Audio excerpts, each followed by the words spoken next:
हमको किसी ने नहीं समझाया कि पढ़ाई करने से क्या होता है क्या नहीं होता है।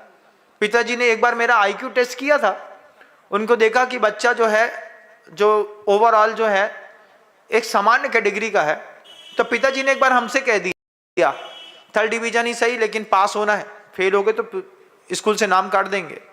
जब पिता ने एक लक्ष्मण रेखा खींच दी, डेडलाइन खींच दी, 3rd डिवीजन ही सही, उसके बाद कभी मैं फर्स्ट नहीं आया, हमेशा थर्ड सेकंड आता रहा। क्यों? क्योंकि मेरे फादर ने मेरे लिए एक डेडलाइन खींची है, 3rd डिवीजन ही सही लेकिन फेल नहीं होना है। नहीं हुए, जिस बार हुए उसके बाद से स्कूल जाना ही छोड़ दिया। लेकिन प्रॉब्लम्स होती हैं, बच्चों की इस प्रॉब्लम्स को आपको समझना है। ये साइकोसोमेटिक डिसीज है जो छोटी उम्र पर हार्मोनल चेंजेस के कारण बच्चे जिसमें पीक पर चले जाते हैं। बच्चे कुछ समझते नहीं हैं, लेकिन बच्चे अंदर ही अंदर एक अलग दुनिया में जी रहे होते हैं। आप उस दुनिया को जी करके आए हैं, आप उस दुनिया से बाहर निकल गए हैं, लेकिन बच्चा आपका अभी उसमें सरवाइव कर रहा है। बच्चे के चेहरे पर कोई अट्रैक्शन नहीं है, लेकिन बच्चे के दिमाग पे एक अट्रैक्शन क्लिक कर रहा है। आचार्य कहते हैं 6वां वेग बढ़ता है, षष्ठम भुक्तम न रोचते। कुछ भी खाया हुआ हो शरीर पे लगता नहीं। आप कहते हैं ना महाराज जी इसको समझाओ, इसको कुछ भी खाते हैं इसके शरीर पर नहीं लगता है। शरीर पर क्यों नहीं लगता है? कम टू द पॉइंट, क्यों नहीं लग रहा? दिमाग में जम नहीं रहा। सप्तमे स्यान महामूर्छा, 7वां वेग जब आता है उसी काम का, तो आचार्य कहते हैं महामूर्छा। क्या हुआ? चलते चलते चक्कर खा के गिर गए, बीपी छोटी उम्र में लो हो जाए, शुगर हाई हो जाए, ब्लड प्रेशर बढ़ने लगे, इसको कहते हैं सप्तमे स्यान महामूर्छा। बार बार बच्चा इस तरीके से मूर्छित होता हो, बहुत ज़्यादा उसको पसीना आता हो, एसी के नीचे रहना पसंद करता हो, बहुत हाइपर स्पीड का फैन चला करके अपने कमरे में रहता हो, समझिएगा सप्तमे स्यान महामूर्छा।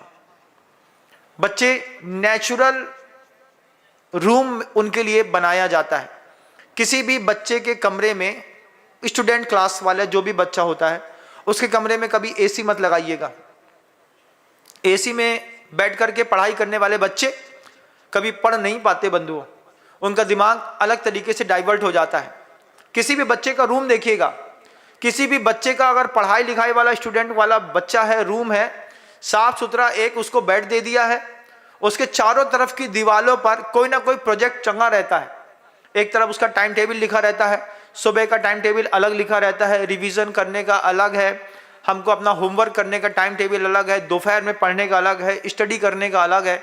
एक बच्चे के एक दीवार पर टाइम टेबल चिपका हुआ है, एक बच्चे दीवार पर एक में प्रोजेक्ट चिपके होते हैं, एक बोर्ड लगा लेता है बच्चा बहुत अच्छा, उसमें पीले कलर के वाइट कलर के कागज आते हैं ना 4 इंच बाई 4 इंच के, जिसमें पीछे गम लगी रहती है, उस गम में अपना प्रोजेक्ट फाइल कर लेता है। बिस्तर पर बैठता नहीं, खड़े खड़े पूरा का पूरा अपने कमरे में सिर्फ स्टडी करता रहता है। वो घूमता रहेगा, उसको पीने के लिए सिर्फ वहां पर पानी उपलब्ध होगा।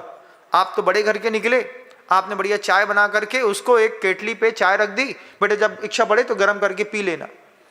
बैठ करके बिस्तर पर कभी भी बच्चा पढ़ता नहीं है, क्योंकि बच्चा अगर बिस्तर पर बैठा है तो बिस्तर पर बैठने के साथ ही बच्चा स्लीपिंग मोड ऑन कर लेता है। आपने भी कई बार ऑन किया होगा, आपने अपने जीवन में देखा होगा।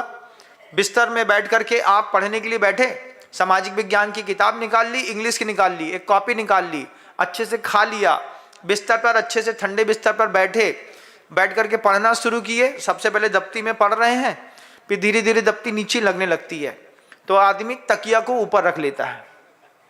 तकिया ऊपर रख लेगा, फिर तकिया के ऊपर जो है वो अपनी दफ्ती रख करके पढ़ेगा, फिर उसको लगेगा ऐसे नहीं पढ़ना है, लेट करके पढ़ लेता हूँ, तो फिर वो तकिया नीचे रखेगा, दफ्ती किनारे रखेगा, लेटेगा, दाईं करवट लेट करके किताब खोलेगा, बीच में एक पेन फंसा देगा, फिर उसमें अड़ा करके एक पेन को ऐसी खड़ी करके और किताब गिर न जाए उसको फंसा करके देखेगा, पढ़ता रहेगा पढ़ता रहेगा पढ़ता रहेगा। फिर उसको लगेगा नहीं यार हमको नहीं पढ़ना, तो वो किताब को धीरे से बंद कर देगा, किताब को रखेगा तकिया के नीचे, और एक चद्दर उठा करके खींचेगा और धीरे से बोले पहले आधा घंटा सो लेते हैं फिर देखते हैं। जब भी आप बिस्तर में बैठेंगे आपका स्लीपिंग मोड ऑन हो जाएगा। बच्चों को ये बात को समझानी होती है। बच्चों के कमरे पर जो बच्चों का बेड होता है, गुड मदर फादर्स जो होते हैं वो सुबह उठने के साथ ही उसका बेड उठा करके अलग कर देते हैं। बोले शाम को अब सीधे बेड बिछेगा आपका, हम बिछाएंगे, हमारी जवाबदारी है। लेकिन आपके स्टडी रूम में आपका बेड नहीं होगा, कोई भी फॉर्म नहीं होगा, किसी भी प्रकार का पिलो नहीं होगा। ये अच्छे स्टूडेंट के कमरे होते हैं। मैं देखता था कि जो फ्रेंड था उसने पूरे कमरे में पूरे कागज चिपका के रखे थे, कागज चिपका के रखे थे और दरवाजे के पीछे ब्रूसली का एक बेहतरीन वाला फिगर चिपका करके रखा था। हमने कहा था या तो तुम पढ़ सकते हो या फिर तुम ये बन सकते हो। बोले नहीं, मैं दोनों बनूंगा। योगेंद्र प्रताप सिंह उसका नाम था, योगेंद्र सिंह बघेल। बोले जैन मैं दोनों बनूंगा, तुम देखना मैं पढ़ाई भी करूंगा और मैं अपनी बॉडी भी बना करके दिखाऊंगा। आखिर उसने कमाल करके दिखाया। बचपन में पढ़ने वाला योगेंद्र सिंह बघेल आज अपनी भारतीय फौज पे बहुत अच्छे कमांडेंट ऑफिसर के रूप में वहां पर खड़ा हुआ है। अभी लेह लद्दाख में उसकी जॉब चल रही है। सोचने वाले करके दिखा देते हैं।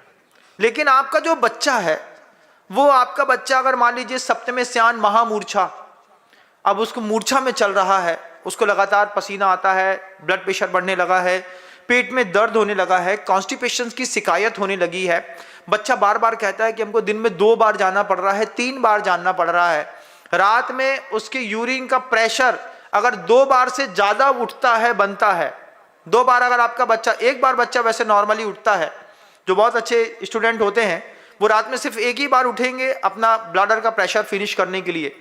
लेकिन अगर बच्चे के दिमाग में कुछ और ऑब्जेक्ट चल रहा है तो बच्चा 2 बार अगर 3 बार अगर यूरिन के लिए उठ रहा है, निश्चित मानिएगा उसका मेंटल डिसऑर्डर चल रहा है। जज नहीं दोस्तों, अगर आपको मेरी वीडियो अच्छी लगती है तो प्लीज़ मेरे चैनल को लाइक, शेयर, सब्सक्राइब करिए और इसी तरह से अपना प्यार देते रहिए। धन्यवाद।